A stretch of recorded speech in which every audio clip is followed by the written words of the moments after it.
आज तक आपने सुना होगा कि इब्लीस हमेशा इंसान को इबादत से गुमराह करने की कोशिश करता है, मगर आज की यह कहानी इतनी अजीब है कि इसे सुनकर आप हैरत में पड़ जाएंगे।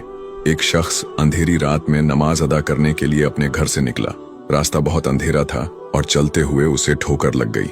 वह मुंह के बल गिर पड़ा और कीचड़ से लथपथ हो गया। गंदे कपड़े देखकर वह वापस घर लौटा, लिबास बदला और फिर से मस्जिद की ओर रवाना हुआ। अभी कुछ ही कदम चला था कि उसे दोबारा ठोकर लगी और वह फिर गिर पड़ा, मगर उसकी हिम्मत कम न हुई। वह फिर घर लौटा, कपड़े बदले और एक बार फिर मस्जिद की ओर बढ़ा।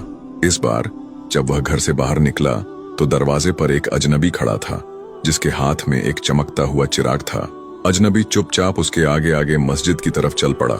चिराग की रोशनी में इस बार रास्ता साफ नजर आ रहा था और वह बिना किसी मुश्किल के मस्जिद पहुंच गया।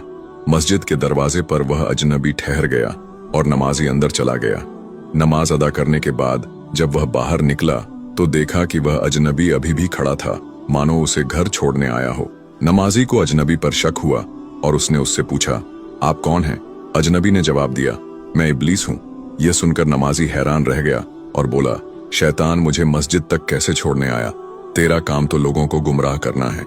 इब्लीस हंसते हुए बोला, जब पहली बार तू गिरा तो अल्लाह ने तेरे सारे गुनाह माफ कर दिए। जब दूसरी बार गिरा तो अल्लाह ने तेरे पूरे खानदान को बख्श दिया।